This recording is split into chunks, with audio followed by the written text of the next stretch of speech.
Hi, I'm George Crump, lead analyst for Storage Switzerland. Thank you for joining us.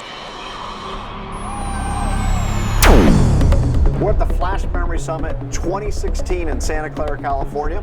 And one of the conversations that has come up quite a bit is the cloud. And where does Flash live in the cloud, and how can we best take advantage of it? So to help me with that, I've brought in my migration expert, George Simon. He's the COO of Sureline Systems. George, thanks for joining us today. My pleasure. So let's talk about this. I might be on premise and I want to take advantage of some Flash performance in the cloud. How does that work? So it's actually gotten to be very easy. It sort of flashes everywhere, right? Yeah. So if you think about your cloud, public cloud environment that's sitting up here, they now have classes of storage, right, just like as you do anywhere else. So you get your long-term archive sitting out here, you've got your production storage here, and then you've got Flash as sort of the next tier up, sitting here.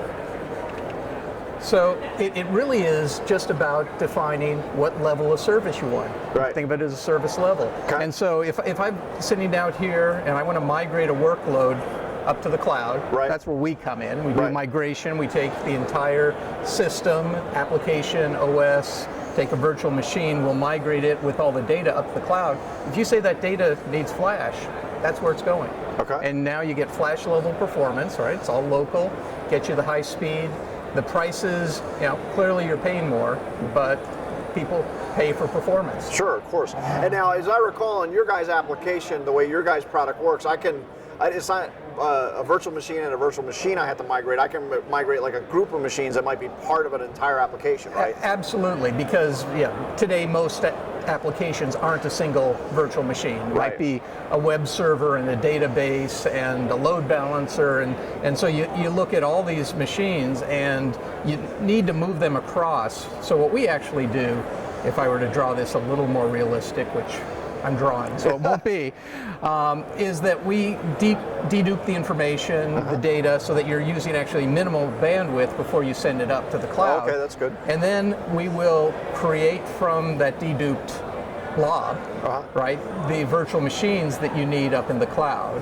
Okay. But more importantly, we keep consistency across them, so the data here is consistent, and we understand the ordering of them, because when you bring up the machines, quite often it's important to bring this one first, this one second. Right. So all of that needs to be maintained. Now this might be Amazon, and this obviously I could be running VMware or something down here. Correct. Do you guys manage like the transformation that needs to occur as well? It's exactly correct, right? Because if you're up in Amazon, you need some special drivers for Amazon.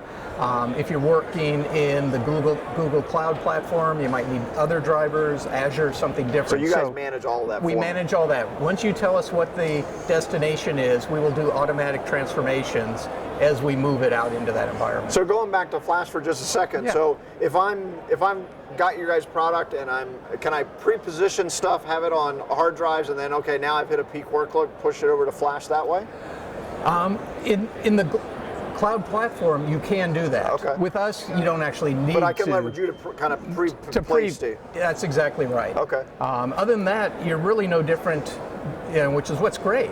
Whether I'm here in my local data center and I've got spinning disk and Flash, or I'm here in the cloud and I've got spinning disk and Flash, I can do migrations. Now, some places will auto-tier and auto-migrate. Right. You can do that in the cloud too. You can set up auto-migration policies. So and you guys really just manage that process to get that data there? We manage the process to get your workloads into the cloud, or we're actually finding customers who now say, I'd like to get my workloads out of the cloud. Oh yeah, good point. Well, it might be you've scaled to the point that it doesn't become cost effective anymore. Exactly. Right. Well, George, thanks for joining us today. My pleasure. So there you have it. You can leverage Flash almost anywhere, including the cloud. The key is to manage the migration to the cloud and make sure all the data gets there in the right time and also starts up in the right order. Thanks for joining us. I'm George Crump, lead analyst with Storage Switzerland.